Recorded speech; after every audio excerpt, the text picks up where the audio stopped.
በዩናይትድ ኪንግደምን ጨምሮ በተለያዩ ሀገራት ማሸነፋቸው ተረጋግጧል። በሳምንቱ መጨረሻ የተካሄዱ እነዚህን ውድድሮች አስመልክቶ በዚህ የመረጃ ሰዓታችን የምንነግራችሁ ሌላኛው አሁናዊ መረጃ ነው። በሌላ መረጃ ደግሞ በውዝግብ ተጀምሮ በውዝግብ ያለቀው የኢትዮጵያ ዋንጫ በሲዳማ ቡና አሸናፊነት መጠናቀቁ ይታወቃል። ደጋፊው ከያለበት ስፍራ አዲስ አበባ ቢመጣም በድንገት ጨዋታው በዝግ እንዲደረግ በጸጥታ ኃይሎች የተወሰነው የፍጻሜ ውድድር መጠናቀቁን ተከትሎ ምን አዲስ ነገር ተስተውሏል?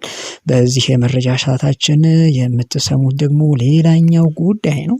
ሰላም ውድ የዛሬ ሚዲያ ቤተሰቦች፣ ለቻናላችን አዲስ ከሆናችሁ ቻናላችንን ላይክ፣ ሼር እና ሰብስክራይብ በማድረግ እንድትወዳጁን አክብሮታዊ ግብዣችን ነው።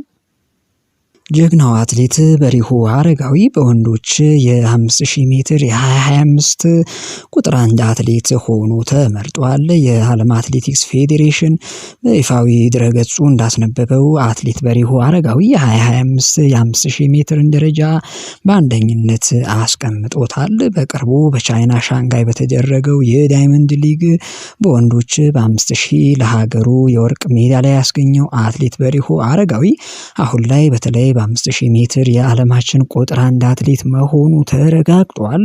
በሪሁን የዓለም ቁጥር 1 የ5000 ሜትር ደረጃን እንዴት ያዘ የሚለውን ደግሞ ስንመለከት በመስከረም 2024 በሜሞሪያል ቫንዳሜ የ5000 ሜትር ውድድር ላይ አንደኛ የወጣ ሲሆን 12 ደቂቃ ከ43 ሴኮንድ ከ66 ማይክሮ ሴኮንድ ደግሞ ውድድሩን ያጠናቀቀበት ነው። እንዲሁም በነሐሴ 25 2024 በኮሮዞቭ በ3000 ሜትር በ7 ደቂቃ ከ21 ሴኮንድ ከ28 ሴኮንድ የገባበት ውድድርም እንዲሁም ደግሞ የዓመቱ ምርጥ አትሌት እንዲባልም ያስቻለው ነው። በሌላ በኩል ደግሞ በግንቦት 03 በ2025 በቻይና በተካሄደው የ5000 ሜትር ውድድርም ላይ አንደኛ የወጣ ሲሆን በ12 ደቂቃ በ50 ሴኮንድ በ45 ማይክሮ ሴኮንድ መግባቱ የዓመቱ ምርጥ አትሌት ወይም በዓመቱ አንደኛ ደረጃ አትሌት ሆኖ እንዲመረጥ አስችሎታል። ባስመዘገባቸው ውጤቶች ነው እንግዲህ በሪሁ አረጋዊ አንደኛን ደረጃን የያዘው። እንደሚታወሰው በሪሁ አረጋዊ በቅርቡ በተለያዩ የዓለማችን ትልልቅ የአትሌቲክስ ውድድር ላይ ኢትዮጵያን በመወከል የሀገራችን ሰንደቅ ከፍ አድርጎ ያውለበለበ ሲሆንም በዋናነት በ5000 ሜትር እና በ10000 ሜትር የሩጫ ውድድሮችም ላይ በመሳተፍ እናውቀዋለን። ከቅርብ ጊዜ ወዲህ ደግሞ በ3000 ሜትርም በመወዳደር ውጤታማ መሆኑን እያሳየን ያለም አትሌት ነው። በፓሪስ የ2024 ኦሎምፒክ ውድድርም ላይ ሁለተኛ ደረጃን በመያዝ የብር ሜዳሊያ በ10000 ሜትር ያሸነፈው በሪሁ ባለፉት ጥቂት ዓመታት ውስጥ በርካታ ድሎችን በማስመዝገብ ስሙን በወርቅ መዝገብ ማጻፍ የቻለ ጀግና አትሌት ነው። በ2024 በሰርቢያ በተካሄደው የዓለም አትሌቲክስ አገር አቋራጭ ሻምፒዮና የብር አሸናፊ የሆነው በሪሁ በ2024 የሲሊሲያ የዳይመንድ ሊግም በ3000 ሜትር 7 ደቂቃ ከ21 ሴኮንድ ከ28 በመግባት ውድድሩን በምርጥ ብቃት መጨረሱ የሚታወቅ ነው። በሪሁ አረጋዊ በተለይ የ2025ቱ የወንዶች የ5000 ሜትር ደረጃን በአንደኛ እንዲመራም ያደረገው እነዚህን ያገኛቸው ድሎች ናቸው። በሌላ በኩል ደግሞ በዚሁ የዓመቱ የ5000 ሜትር የወንዶች ምርጥ 10 ደረጃ ላይ የተቀመጡት እነማን ናቸው የሚለውን ስናይ በአንደኛ ደረጃ በሪሁ አረጋዊ፣ ሁለተኛ ደረጃ ደግሞ የያዘው ኖርዌያዊው አትሌት ጃኮብ ነው።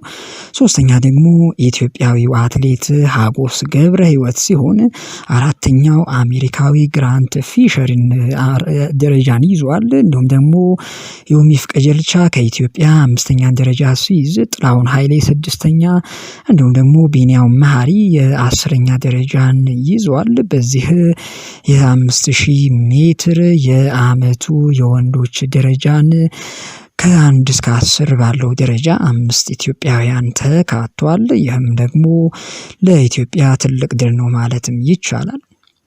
በሌላ መረጃ ደግሞ በዩታ አሜሪካ ማራቶን ውድድር ላይ ኢትዮጵያውያን አትሌቶች ውድድሩን በድል አጠናቀዋል። በዚህ የዩታ የአሜሪካ የ2025 ማራቶን ውድድር ላይ በወንዶች መለሰ ክፍሌ የገባበት ሰዓት 2 ሰዓት ከ15 ደቂቃ ከ52 ሲሆን አንደኛ ደረጃን ይዞ ውድድሩን አጠናቋል። ፈቃዱ ተገኔ ደግሞ 2 ሰዓት ከ29 ደቂቃ ከ58 ሴኮንድ በመግባት ውድድሩን በሁለተኛ ደረጃነት አጠናቋል። በዩታ አሜሪካ ያሸነፈው መለሰ ክፍሌ የረዥም ርቀት ሯጭ ሲሆን በዋነኛነት በጎዳና ላይ እንደ ማራቶን፣ በግማሽ ማራቶንና በ10 ኪሎ ሜትር የጎዳና ላይ ሩጫዎች በመወዳደርም ይታወቃል። በሌላ የድል ዜና ደግሞ አትሌት አሮን ገብረ ማርያም በዩናይትድ ኪንግደም በተካሄደው የ5000 ሜትር ውድድርም አንደኛ ደረጃን በመያዝ አጠናቋል።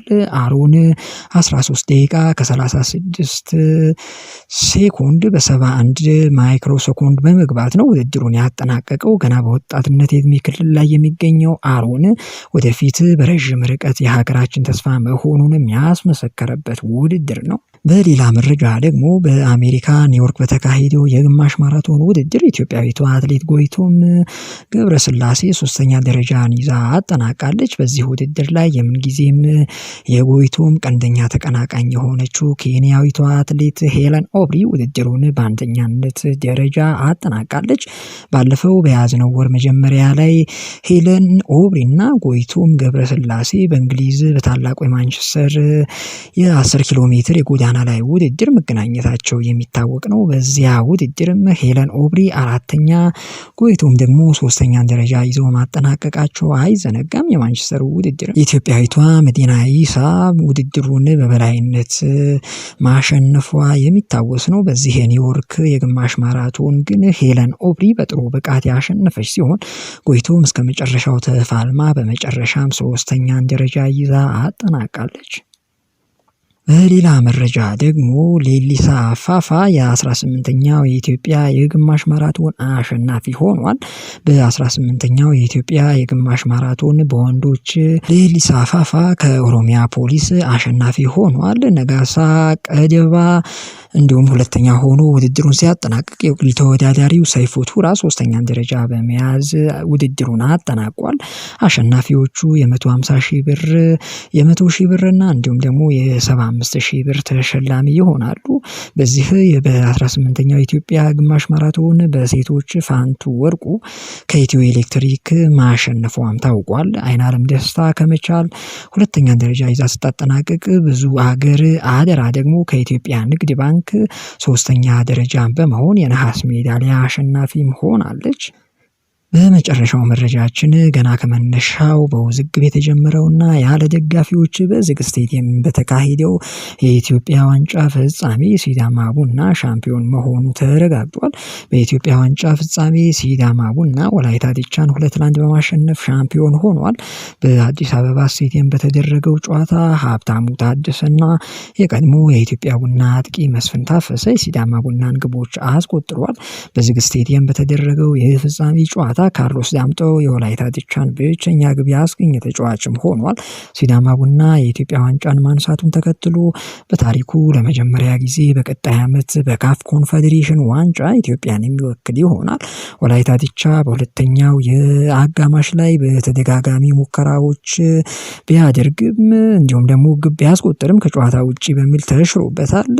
በ2010 ዓ.ም በተሳተፈበት የኮንፌዴሬሽን ዋንጫ በአንደኛው ዙር ቅድመ ማጣሪያ የግብፅን ጠንካራው ክለብ ዛማሊክን በደርሶ መልስ አሸንፎ የነበረው ወላይታ ዲቻ በድጋሚ በአፍሪካ መድረክ የሚሳተፍበትን እድል ሳይጠቀምበትም ቀርቷል። የኢትዮጵያ ዋንጫ ከ4 ዓመታት መቋረጥ በኋላ በ2016 ዓ.ም መጀመሩም የሚታወስ ነው። ውድ የዛሬ ሚዲያ ቤተሰቦች ለአሁኑ የያዝናቸው መረጃዎች እነዚህን ይመስሉ ነበረ። መልካም ጊዜ ይሆንላችሁ። ቻው ቻው።